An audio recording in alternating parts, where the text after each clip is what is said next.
Every item on this list is what a British commando actually carried ashore at Normandy, down to the rope tied to his belt. This breakdown follows the official 1944 War Office kit lists and matches the accounts of the men who wore it. Here's every piece, from his boots to his mortar, in order.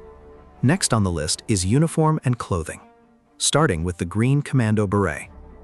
This headgear was adopted before almost any other British unit wore anything similar, and it marked a man as one of the volunteers who passed commando selection. It became such a recognized symbol of elite status that other airborne and special forces units around the world eventually copied it. Next, the Mk2 or Mk3 steel helmet. The Mk2 was the older pattern still in wide circulation, while the Mk3, nicknamed the Turtle, had a lower profile designed specifically for the Normandy landings. Neither one stopped much more than shrapnel, but a commando without one was simply asking for trouble. Then the 1940 pattern battle dress blouse. Made from coarse wool serge, this was the standard upper garment worn by nearly every British soldier in the theater. It was warm, it was itchy, and it was exactly the same blouse worn by the cooks back at base camp. Now this is the 1940 pattern battle dress trousers. These matched the blouse and were built with reinforced knees and seat to survive crawling through hedgerows and ditches. They gave up nothing in durability, even if they offered little in comfort. Up next, the khaki wool shirt. Worn underneath the battle dress blouse, this shirt provided the base layer of warmth for men who spent long hours exposed to the elements. It was not glamorous, but neither was standing in a wet Norman field at 4 in the morning. The next one, the wool pullover. This jersey went on over the shirt and under the blouse when the weather turned, adding another layer without restricting movement. For men moving on foot for hours at a stretch, staying warm without overheating mattered more than looking sharp. Next, ammunition boots. These hobnailed leather boots were built to survive marching, wading, and climbing, with metal studs on the sole for grip and durability. They also conducted cold straight through to the foot, which every commando who waded ashore in Normandy learned the hard way.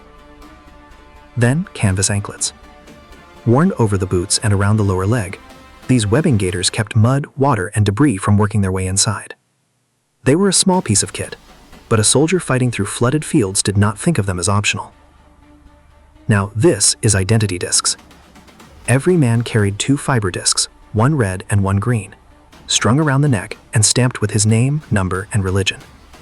The red disc was collected from the fallen, while the green one stayed with the body. A grim piece of bureaucracy nobody wanted to think about before landing. Webbing and field equipment, we start with the 1937 pattern waist belt. This was the foundation of the entire load-carrying system, holding pouches, water, and tools in a fixed and accessible position. Every other piece of webbing built off this single belt. Next, 1937 pattern braces.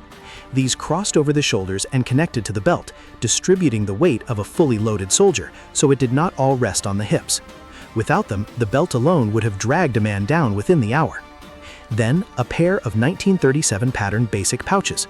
Mounted on the front of the belt, these held rifle chargers, spare magazines, or grenades depending on the load. They kept a soldier's most immediate combat needs within easy reach without breaking stride. Now, this is the water bottle and carrier. This 1-quart bottle came wrapped in a felt cover to insulate its contents and reduce the telltale clink of metal on metal. Silence mattered more than a cold drink when you were trying not to announce your position to the entire coastline. Up next, the bayonet frog. This simple leather or webbing attachment held the bayonet scabbard against the belt, keeping the blade secure but instantly accessible. It was a small piece of gear, but a missing frog meant a bayonet rattling loose at the worst possible moment. The next one, the entrenching tool and carrier. This compact spade and pick combination let a soldier dig cover in minutes rather than hours. On open ground under fire, that difference in speed was often the difference between life and death. Next, the 1937 pattern small pack. This haversack carried personal items, spare clothing, and rations, sitting higher on the back for quick access during a fight. It was meant for what a soldier needed within the day, not for extended operations. Then, the Commando Bergen rucksack. Unlike the standard infantry large pack, this oversized rucksack was adopted specifically by commando units to carry the extra supplies needed for raids lasting days rather than hours. It was one of the clearest physical markers that separated a commando's load from a standard rifleman's. Now this is the 6-foot toggle rope. Each man carried a length of rope fitted with a wooden toggle on one end and a loop on the other, allowing multiple ropes to be linked together in seconds. It could scale a wall, cross a stream, or drag a wounded man to cover, and it became one of the most recognizable pieces of commando kit in the entire war. Up next, the ground sheet or gas cape. This waterproofed cape doubled as a sleeping ground sheet, giving a man protection from both rain overhead and mud underneath. In a campaign fought through some of the wettest ground in France, that dual purpose earned its weight many times over. The next one, the General Service Respirator and Haversack. Carried in its own canvas bag, this gas mask was standard issue in case of a chemical attack that by 1944, most men doubted would ever come. Doubt it or not, nobody wanted to be the man who left his behind and got proven wrong. Next, the Assault Life Jacket or Flotation Belt. Worn during the amphibious landing itself, this inflatable belt gave a man a chance if he went into the water carrying a full combat load. Fully equipped soldiers who lost their footing in deep water without one had little chance of surfacing again. Then, the 2-piece mess tin.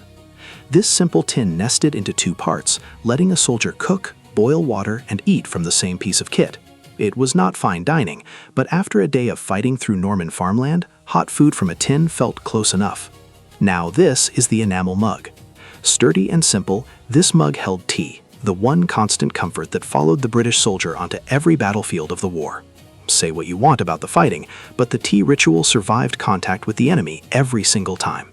Up next, the 24-hour operational ration.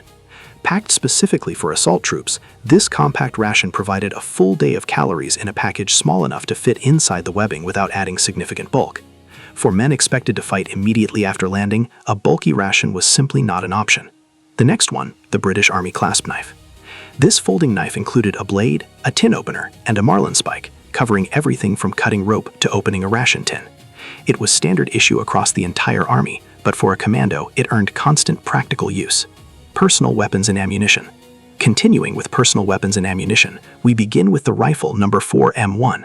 This bolt-action rifle was the standard infantry weapon of the British Army, prized for its accuracy and its 10-round magazine fed by 5-round chargers.